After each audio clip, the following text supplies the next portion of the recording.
Welcome back, eventually, to the Final Corner podcast. Whenever you hear this, welcome. We're going to be speaking about Australia this week, which might have been this weekend or 3 months ago. So, welcome Tom, Nick. Australia, beautiful sunshine, middle of autumn? Spring? Autumn. Yeah, I think so. Quite enjoyable race for the first time in a few years at Albert Park. You guys enjoy it? Yeah, I definitely enjoyed it more than the last two races. And definitely a bit more exciting than your regular Australian Grand Prix. Yeah. I agree. It was good fun. But not amazing, but fine. Better than recent ones.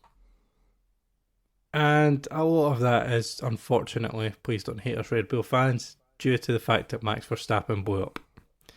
So, bad news for him, great news for neutrals, shall we say, or people who are fans of people who can't win a race. It was a bit weird not hearing the Dutch national anthem on a Sunday. I was quite happy, to be honest. Did you see the video from the main grandstand on the start-finish straight when Max retired? It was hilarious. When it started coming over, but he's got a problem. Everyone just starts cheering, and then when he properly pulls over, the place just goes mental. People jumping around and cheering and everything. So you could hear the crowd when that happened, though, in the race. If you listen carefully, when the smoke comes out of his car, everyone's cheering. Yeah, clearly a lot of people are tired of the Verstappen dominance. So this was a nice little break. No pun intended. Hey. So, I was going to say there wasn't much off-track drama relating to Christian Horner and everything, but then Susie Wolf stepped up and filed criminal charges against the FIA.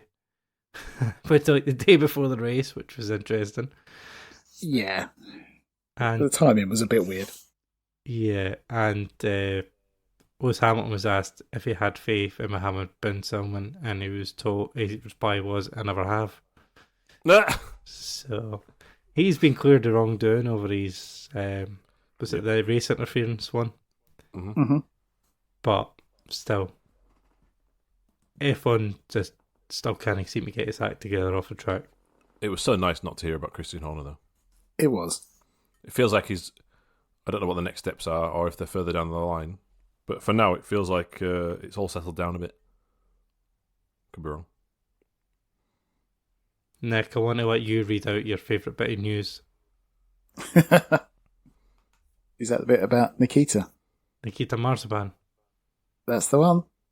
Yeah, he's had his EU sanctions lifted by the FIA, which means in theory he could return to F1. He has been racing somewhere. He's been doing some LMP2 stuff, I'm sure. Yeah. I've seen clips of him forcing someone off the track somewhere, I think. Standard. Yeah. If there's anyone who could make a short comeback, it's not going to be old Nikita. No. Yeah, they couldn't even get him in the RB, I don't think. He's genuinely probably the worst F1 driver ever. Well, I'd maybe gone a bit far. Modern F1 driver. Yeah, I've just thought of a couple of names that popped into my head there that maybe might be worse, but he was absolutely atrocious. Right. His countryman Danny Kvyat was in NASCAR the weekend and spinning around at the back of the field. Or Daniel Kvyat, as the American commentators called him. Just the torpedo, that'll do. Yes. Well, good to see he's doing well for himself. Non-F1 news, IndyCar tried a bizarre $1 million challenge thing at the weekend, which I caught about 20 minutes of and thought, what is this nonsense? And put it off. They had a break mid-race for 20 minutes. Yeah. They did the first 10 laps of the race, then red flagged it to have a 15-minute break and then started again. And did you see that the back 3 or 4 cars in the first half were like, well, we'll just drive really slow and look after the tyres for the second half? Didn't quite work out in the end for them. But one of them was able to, I can't remember who was able to charge through from the last to fourth because they just drove 4 seconds off the pace in the first half. Yeah. Fittipaldi, I think, tried that, but then got disqualified during the break because right. they they messed up his fueling. Yeah, weird concept. So it's at the Thermal Club, which was it's a members club. It's not really used for motorsport, if that makes sense. You can see I'm why. rich. I've got a Aston Martin Valkyrie. Where do I drive it? Thermal Club, right? But yeah, it doesn't. The layout is a bit weird. But worse than that, it was kind of like an elitist event with no grandstands for fans, and then it's all just a thing. We're supposed to care about the driver winning money. I don't really care about that. They're well paid already, right? And the guy that won it is the highest paid driver in IndyCar anyway. So Right. If it was $1 million and you put all the Indy Lights drivers in IndyCars, I'm in there. yeah. British Formula 4, you've got $1 million quid on the line. Go for it. I think Jamie Chadwick's still in Indy Lights at the minute. Second season, maybe. Good. That would have been interesting. But yeah, no, it was just all the regular drivers who are all well paid. And Fighting for Grosjean more money. crashed at the first corner. Oh, someone hit him. Someone hit him. But yes. Yes. Yes, I didn't really hear about this or see it, and I'm not sad that I missed it. Yep, it was the 20 minutes I saw of it were not worth the 20 minutes I gave it. So, IndyCar fans who have been bigging themselves up the past few months, time to settle down. Your sport can be crap as well. Yeah, well, they took the money, didn't they, in place of the fans, really. I mean, I know it is a business, but that seemed an egregious move. Right, F1. Back to the real sport, where Max Verstappen was on pole again. But 2.5 tenths from Carlos Sainz.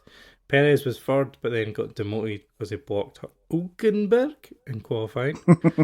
And the block is quite bad, so I think that's fair. Lewis Hamilton missed out on Q3, ended up 11th. Daniel Ricciardo had an absolute stinker, qualified 18th, where Tsunoda ended up in 8th. Plus a change. So I think Daniel Ricciardo's jacket's on a sugar peg, let's just say. He's already apparently been warned. Helmut Marko's still a walking quote machine. Yes. Saying that both drivers are pretty bad. Yes, he did, didn't he? Oh, dear. And then now Tsunoda's still not good enough for Red Bull. Well, which I think is a fair comment. Which team actually are we talking about here, Nick? What have I gone for this? Oh yeah, Scarlet Bovines. It's better than what they're actually called. Yes. Yeah. I've named them something else later on as well, but there we go. Oh, okay. and just quickly on Hamilton, this is not a good run. I know the car's not good, but also Russell's smashing him at the minute. And I know the excuses will be, he's trying these weird setups to help the team. But it's not ideal, especially with what's happening at Ferrari at the minute, which I'm sure we'll touch upon. This has got to be the nadir of his season. His career. Yeah. There was only 0.059 between them in qualifying. All right, good point. It's just, yes, you're right. It's just because he's dumped out, and then George does okay in the next session, it looks even worse than it is, perhaps. Yeah. He just doesn't look happy. I think Nick might have mistyped Russell's time, so I'll withdraw that remark. To be fair, I no, have, you haven't. them. You haven't. I'm just looking. I'm all confused. I'm looking at the wrong time. Yeah. But right, no, there was all. You're looking at the position. Yeah, there was all 0.059 in Q2. Right, fair point. Good spot.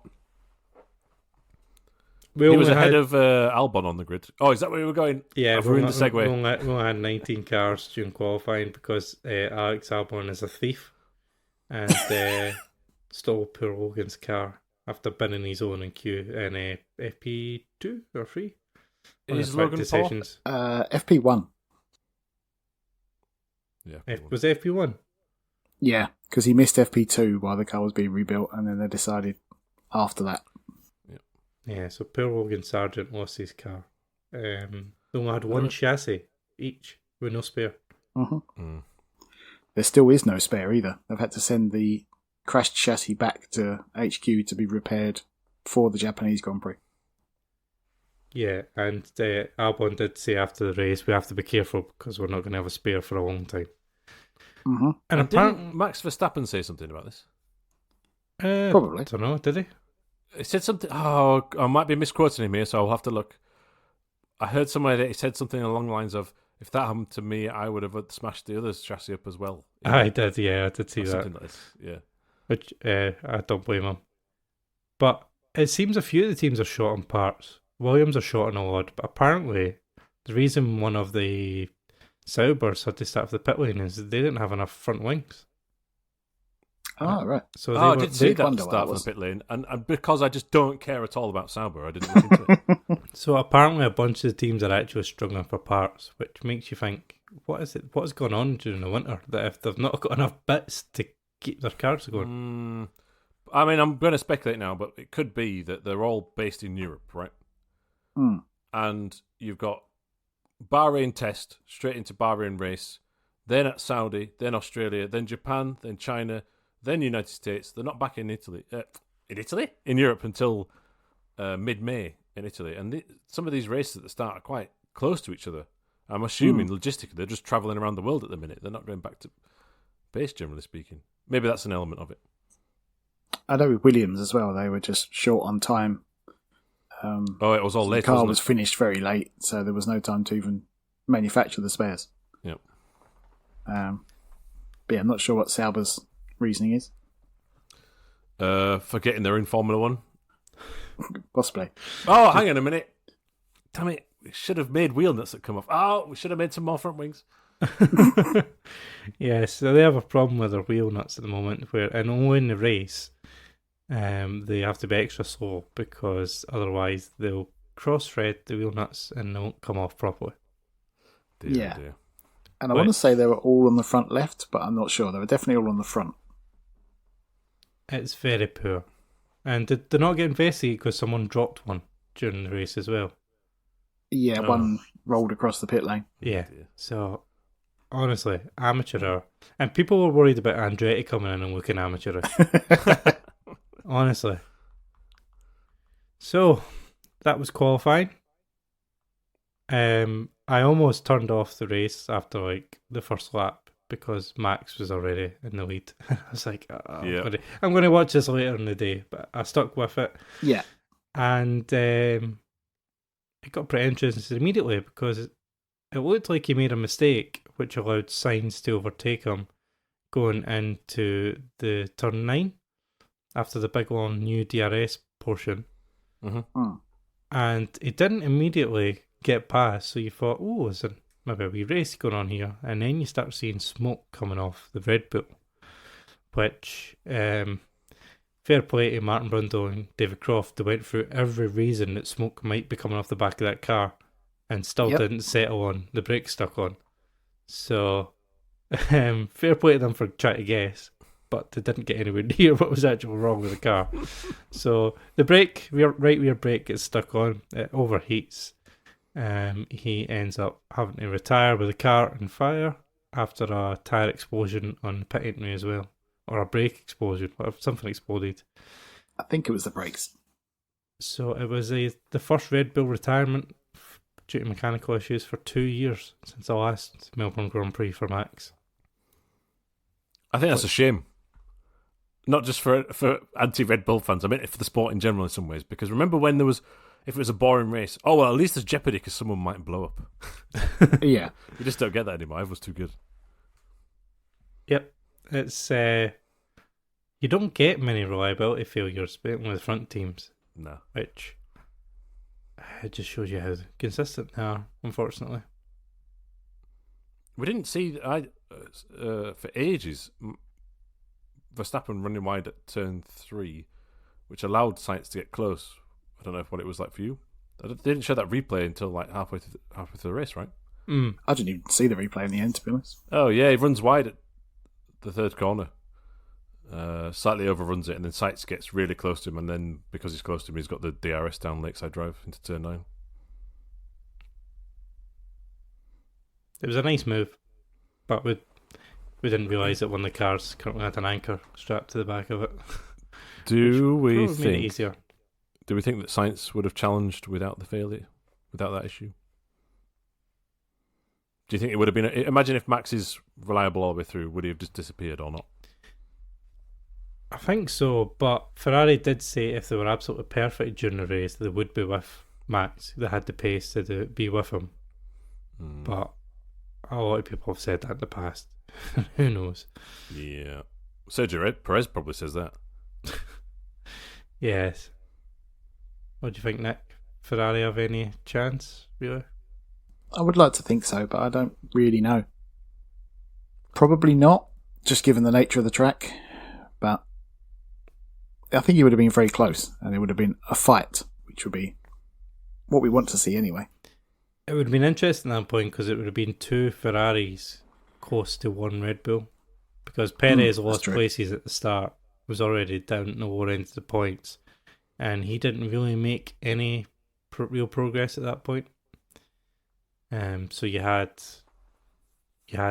Sainz, you had Norris, Leclerc, and Piastri all relatively close behind Max. So they could have done something in the strategy to put him under pressure. Yeah. McLaren tried something similar. That caused a few issues. Yeah, so Piastri got the undercut on Norris, but they both ended up behind Leclerc anyway. I think they were trying to protect from, was it Russell? Because Hamilton pitted quite early, and so did Russell and Perez. Perez went a bit long, didn't he?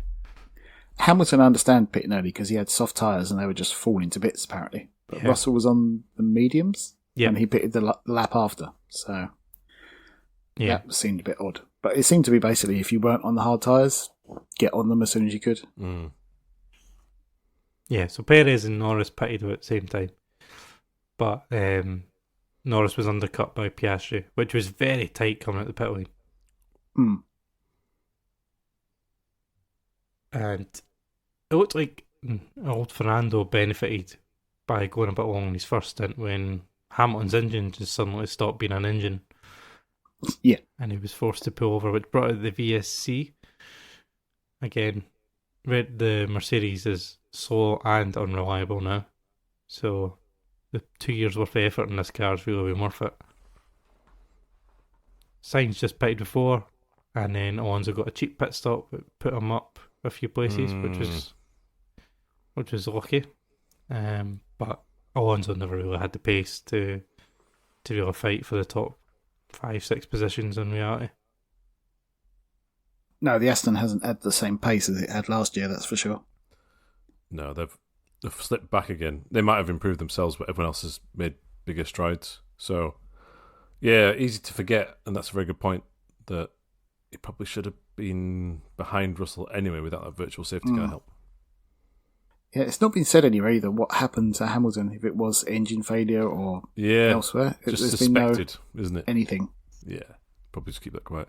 It's a weird noise on the onboard though, isn't it? Well, it's like the engine just goes pop, but then I didn't see like flames or smoke or anything, so it could be drivetrain.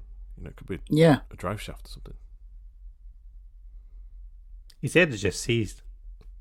Oh, right, fair enough. So, who knows? Are they quite open, Mercedes, about these things? I never really follow. I know Williams, James Vowles tells you what each of the drivers had for breakfast. And what he's had for breakfast. Yes. But black seeds or not with his avocado, we don't know. We need to find out. Yeah, so I don't know. What else happened at this mud point in the race? Highlight of the race for me was Tsunoda actually being half decent, and he put a big dive on Pierre Gasly, which was nice. Yes, that was nice. Yeah, it was nice because he made the corner as well. It wasn't one of those where he's sort of out of control. Fair play to Gasly. It was the first time Alpine were actually on TV really this year around other cars, but they quite quickly slipped back to well out the points. I think Ocon was saying that there's a couple of drivers with hard luck stories. He thought they could have had a point at the end based on where Magnussen finished, and they had that. Was it a tear-off visor in his brake duct, and he had the slowest pit stop? But I'm not sure. I don't have the information to validate that claim. Yeah, I don't believe him. Yeah, I don't either. It's sad to see him celebrate so much to get through to Q2, though. Yeah, that's very true. Yeah, there's no way the Alpines are getting in the top 10 when everyone finishes without problems. No, they just have to rely on another crazy Azerbaijan Grand Prix or something. Mm-hmm. They'd be lucky to finish in the top 15, to be honest. Yeah. They are rubbish. If Sabo got some pit stops, okay. Oh, yeah, exactly. They would have been not much higher up, but they would have been easily ahead of both Alpines. Yeah, Bottas's radio on that pit stop, we're going back to it again now, was pretty savage. Rightly so. It's not good enough. We should have got points. I know what you're saying. It's difficult. Yep. Not sure they would have got points, but still. Perez starts making a bit of progress. He gets past George Russell. After the pit stops, he then gets past Alonso, but suddenly his pace just goes. And Christian Horner said after the race that Perez was unaware, but he picked up 4 damage when he made that move, which cost him his pace. Yeah, because I was thinking he could still win this. And in the early stages, I was looking at the gap between Perez and Sainz, thinking, oh, he's not really that far behind. But then he went nowhere. But if it is 4 damage that was significant, that would explain a lot. I did see something that said it was another tear-off stuck in the floor, but that was just a headline. I didn't actually look into the story. Hard to tell. Yeah, how much impact that does have. But we'll have to believe that for now. Because otherwise it's a lacklustre performance. It was 3.5 tenths off Max in qualifying. But yeah, if he's got damage, it's hard to judge him.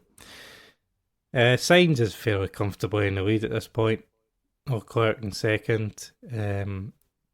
They eventually swap the McLarens back round.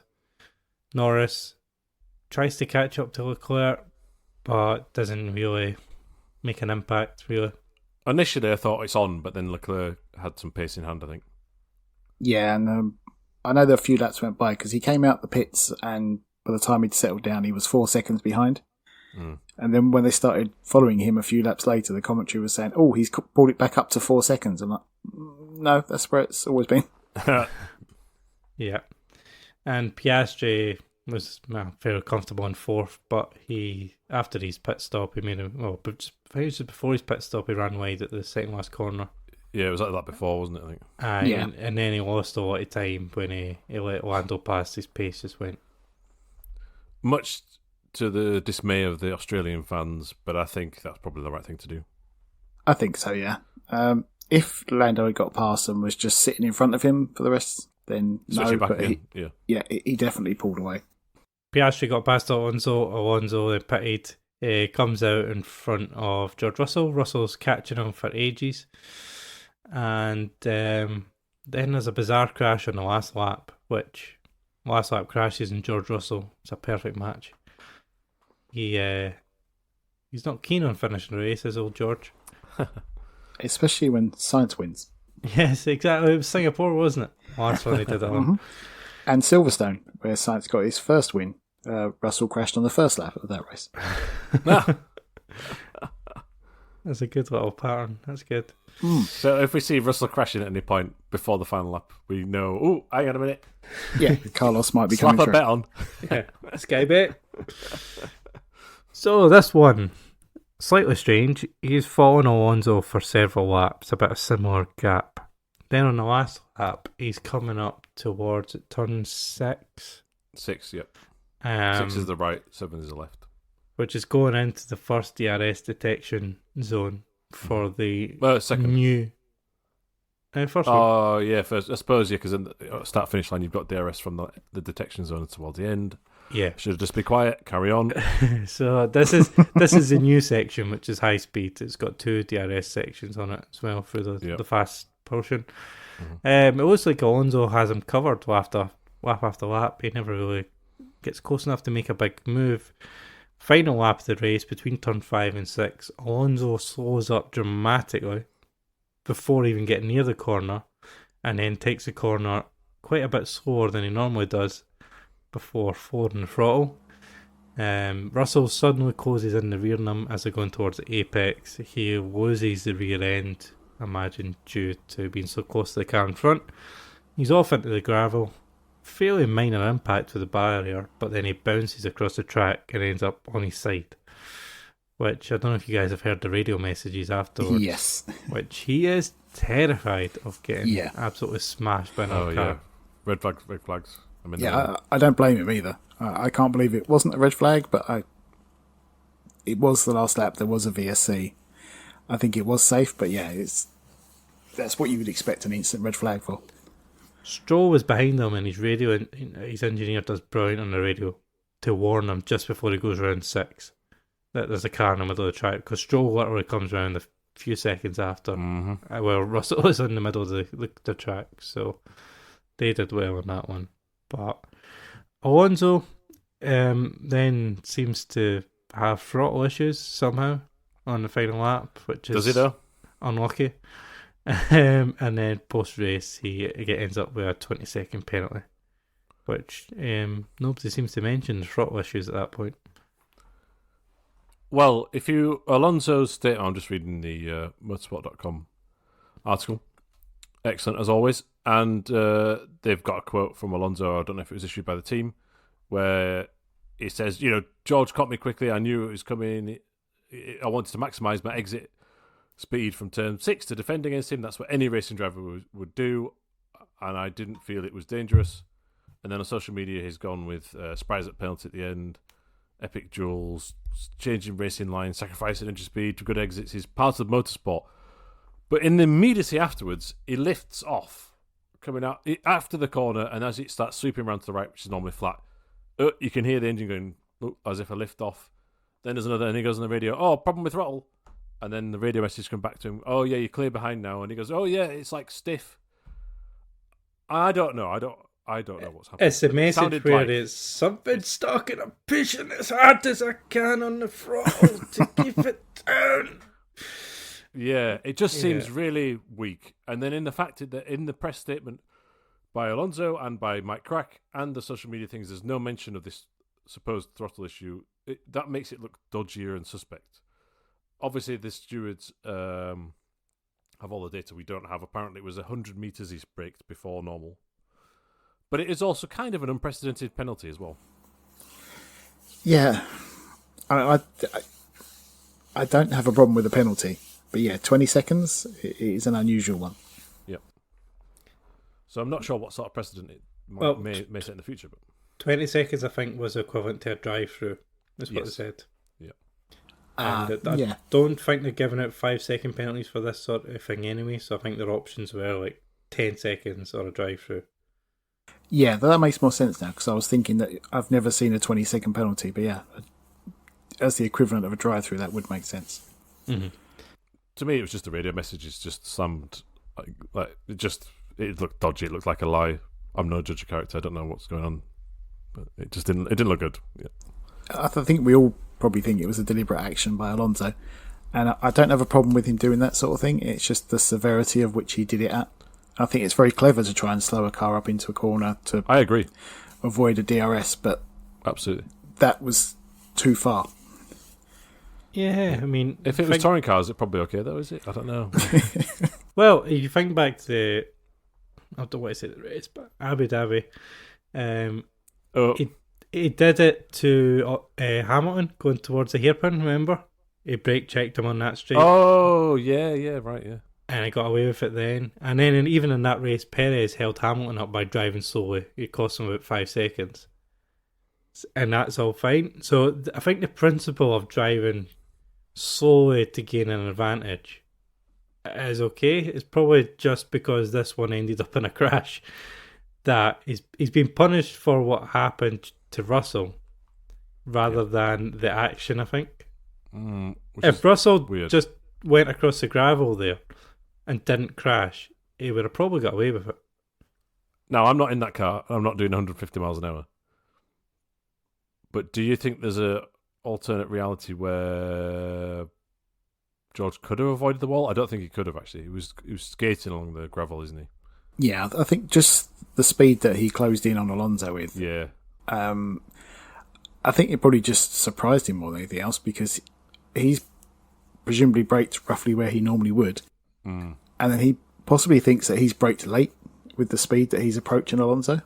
And so he might have even braked harder, or might have locked up slightly. We don't know, but then obviously he had no downforce going through in the corner either. Yep. Yeah. I do think, like what some people are saying, it's a dangerous precedent that you can't essentially allow people to do that as a defence. But I don't disagree with you. You should be able to drive your own line and slow down and enter corners and everything. I think it is just the severity of what Alonso did, and it led to a crash. Absolutely.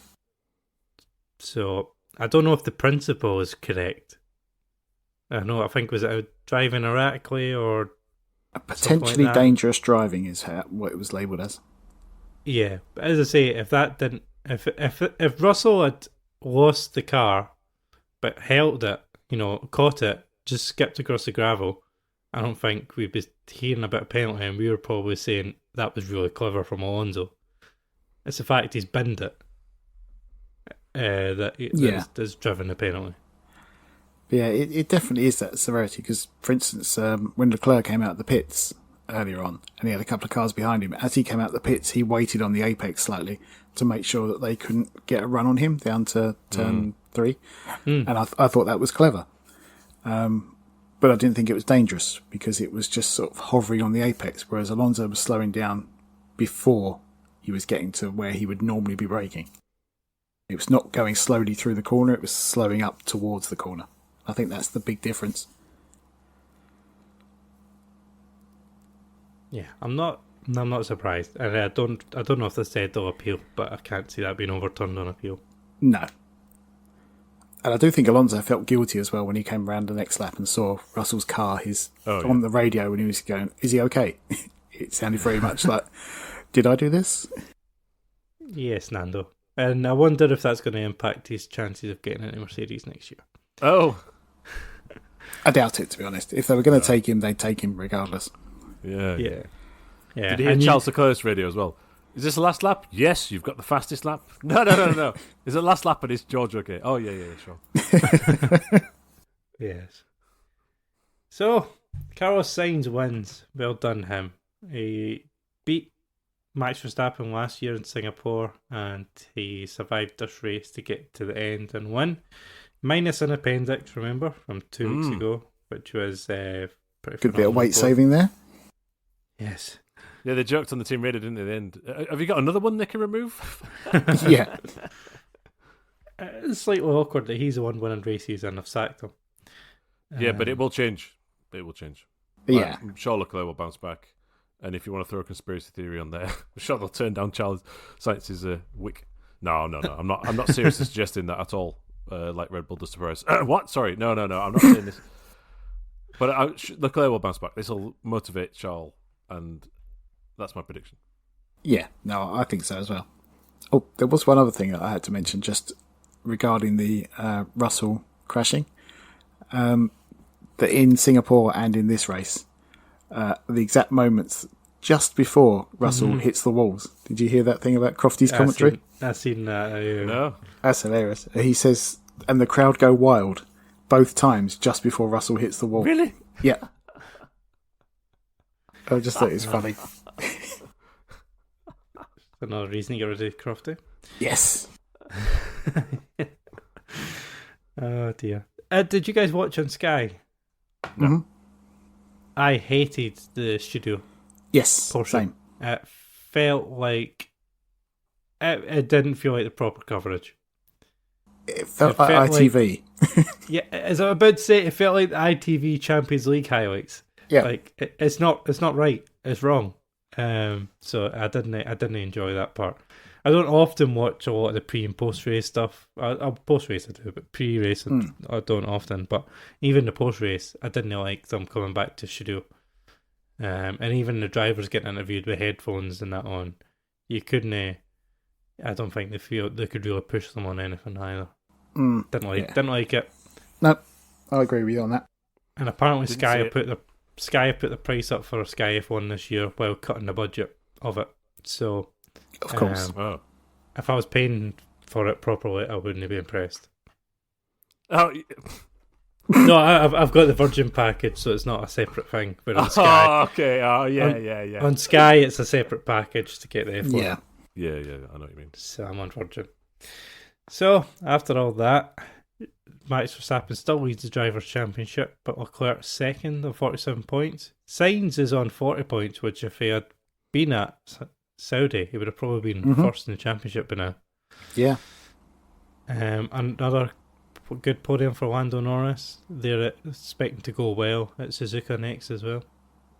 But surely Max is still favourite. Oh yeah. Oh yeah, of course. Their problem is low speed corners, which there's only 2 of, or 3 if you count the chicane at Suzuka. So should go well. Tsunoda got a big haul of points thanks to Alonso's penalty. He got 6 points for the team called Marco's Scapegoats. Yes, absolutely scalping his teammate Daniel Ricciardo again. Yeah. I don't know what else you can say about Ricciardo, to be honest. No, there's no point. He's not worth the time at the minute. Well, it was interesting though in quali when he said that I did as good a lap as I possibly could do. It felt brilliant, and I was like half a second behind Yuki. Yes, that's very telling. We've been here before with McLaren. Move on. Is he the biggest drop off of performance of any F1 driver who you could consider elite ever? I think when he left Red Bull, he was king of the world. Yeah, everyone thought he'd be a champion if he got the car, and now he can't even beat Yuki Tsunoda. That's what happens when you go to Enstone. Yeah. Yes. So apparently Ricciardo's seat is already under pressure. Liam Lawson was also at the race at the weekend. He was shown on camera several times. He's probably wondering why he didn't get that drive now. Yeah. As we all are. And he's given his seat away for FP1 in Japan. Yes, it has, hasn't it? Iwasa, I believe. Mm-hmm. Oh, cool. Yeah. Which I would actually hate to see Ricciardo get sacked mid-season. But if we were talking the first few races, he seemed to be trying to audition for the Red Bull seat. Yeah, that's gone. Yeah, even some of his PR stuff, you could see he was trying to get the Red Bull carry favour with him. But no, it's not happening. Unless there's a dramatic change around in his fortunes, then yeah. Yeah, I don't want to see any driver sacked mid-season. I don't think that's the way to do it. But it's not looking good at the minute. I know we're only 3 races in. But Yuki definitely did an amazing job this weekend. And so did the Hasses coming from far back on the grid. And I would say we just didn't mention it, but Magnussen had a good battle with Albon for a bit. For 11th, and then with Russell out, that was very valuable.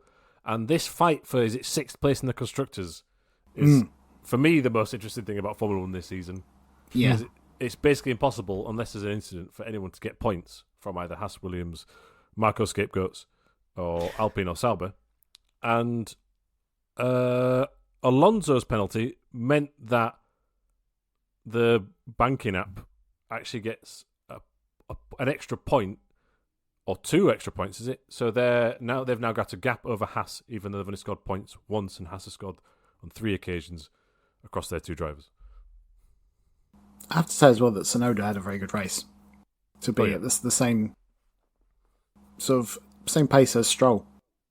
So, well, that's not saying much, but but the car should be much better that's under Stroll. Williams, I think, have been a bit disappointing because I was expecting a bit of a kick on from them from last year, but they've not really been in the fight. I mean, as you say, Albon was fighting with both Haas cars, but he went backwards. Yeah, if he stayed ahead of Magnussen, that would have been the all-important point, and that would have justified the switching of chassis, wouldn't it? Yeah. Somewhat. Speaking of which, I do think that was the right move. It's just not a very popular one, and it's not a good one to do, but he is the driver most likely to get points out of that car. Oh, 1,000%. It must destroy your confidence if you're Logan Sargent, though. Mm-hmm. To know that your own team think you're crap. Yeah, and then Albon to say, I wouldn't like to take the car from anyone, but I will if they're going to give it to me. Yeah. So, that was it for Australia. Fairly enjoyable, although not hugely action-packed. It was just nice to see someone else at the front. We're at Suzuka next.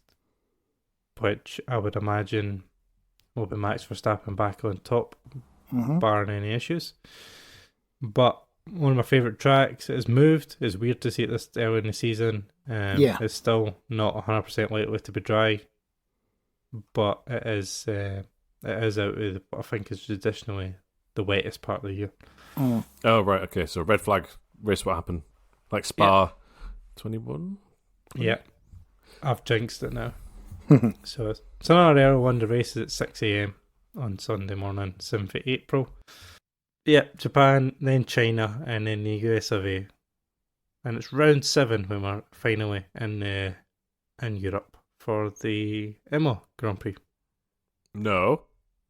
I'm not saying it. I'm not saying it. I'm going to have a cold go here going, Formula 1 MSC Cruises Gran Premio del Made in Italy e della Emilia Romagna. Oh yeah, della Emilia Romagna. Oh, you just sound like every Englishman in an Italian restaurant. I know, yeah. I love ciao. Spaghetti bolognese. MSC Cruises Gran Premio del Made in Italy. What the? Yeah, it's a bit daft. It's a bit strange to me. Miami Grand Prix. Ugh.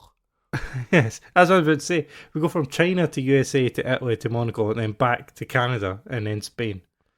What? Like, can we not get Canada when we're already in America? Yeah, I don't get why they don't do like the Canadian, American, and like the Brazilian ones all kind of together, and Mexico. Yeah, it's very strange. I suppose one of the Americans, or at least has to. Sorry, or two of the races in the States has to be spread out a little bit. Probably have Vegas at the end. I get that. But yeah, that's very strange. Canada's just there on its own. Yeah, and Miami can be whenever because no one cares. So no, yeah, exactly. But it's weird how the first race in Europe is Italy. That's twice I made that mistake this podcast. I'm so used to it being Barcelona. That's the return to Europe, and that's when all the upgrades arrive. It might be Imola this time, which is a strange track because it's unlike anything else, really. Yeah, and we missed it last year. Mm-hmm. Oh, of course. Yeah, because the weather. Floods. Yep. And on that cheery note, I think that's probably it for this week. Just to finish off, to interrupt, I just want to mention a couple of things about the support categories. We don't normally cover them. I just think F3 this year is slightly interesting to follow some names. So we've got the young British upstart Luke Browning. I think Nick, you were saying before we started recording, he's won the Macau Grand Prix. He's also been in sim racing, and he's doing quite well at the minute. But I also want to shout out to Sebastian Montoya, who is Juan Pablo Montoya's son, and Charlie Wirtz, who is Alex Wirtz's son. So a couple of sons, no pressure, trying to live up to their family name there. And then I also want to shout out to Max Esterson, who is, he's got a racing career, single-seaters and karting, but he started out in the virtual world and gaming and sims, and he's actually sponsored by a sim racing platform. They are funding his drive, or partly funding his drive in F3, so I always want to keep an eye on that. Also, I'm going to murder the pronunciation of this name here, but there was the F3 driver Nikola Solov, who smashed into Irish driver Alex Dunn in practice for F3. That's not good, and got a grid penalty, but check that clip out. What a disaster. Dan Tiktamesque, dare I say? Yeah, I think that should have been a ban. Not a permanent ban, I just think like a race ban. Was it 4 places on a grid or something? 3 places. 3 places. Yeah, maybe if you compare it to the Alonso's penalty severity, does it come out favourably? I'm not sure it does. I think a race ban is much more appropriate because that's a deliberate ram. In a junior category as well, when they're sort of learning their trade, punish them a little bit more severely to try and stop them from happening. That's a very good point. Have you tried switching careers to become a teacher? No. I'm a trainer, but not a teacher. Oh, okay. That's where it comes from. There we go. And then just a quick mention to F2. I just find it really hard to get excited about F2 at the minute, and because with all the permutations in the races, it's hard to know who's doing well. But Ollie Behrman, we hyped him up after the amazing Saudi Arabia performance. I think he was thwarted somewhat with a red flag or a yellow flag, I can't remember now, during qualifying. So he was down at the bottom, and I don't think he scored any points this weekend. He did fight up the field. He did fight back up to, and I might have got this wrong, but it was either 8th or 9th place, with 8th being points, but he then got a penalty for something on track as well. Yeah. Which dropped him further down. Right, sprint race, he finished 14th, and feature race 9th, so that is no points in either, unfortunately. But he was coming from far back because of his... So there was some pace there, but qualified didn't go well. And his teammate, Antonelli, I just want to keep an eye on him because of the potential Mercedes... Well, he has got Mercedes tyres, and he might be in contention for the Mercedes seat. So far, we mentioned already that his stout defence is very like Magnussen. In this race, he did okay in one of them, but in the other one, he spun off. He was in a gaggle of cars, but it looked like he spun off on his own, which is a bit erratic. So, plenty of races left in this never-ending Formula 2 season, which has had 3 races back-to-back, yet doesn't finish until December. Brilliant. Yes, and there'll be a few couple of month gaps throughout the season. Yeah, we've mentioned that before, but I'm going to mention it every time we have F2 because it's annoying. Sorry, Colin. Wrap it up. Yes, and obviously we're getting closer to the start of the BTCC, so Yep. we will be previewing that before it starts, and that episode will be on time. So You've said it now. That is a promise. But then you said it on a podcast that's going to be late, so then people... Yeah. It's all getting a bit Christopher Nolan. Yes, so 4 weeks' time, that'll start, and we will be previewing that. So we'll be back in a couple of weeks' time with the Japanese Grand Prix from Suzuka. Hopefully Daniel Ricciardo's still got a drive by then. And thank you for downloading, and we'll see you then. See you later. Are we supposed to say bye at this point? Bye!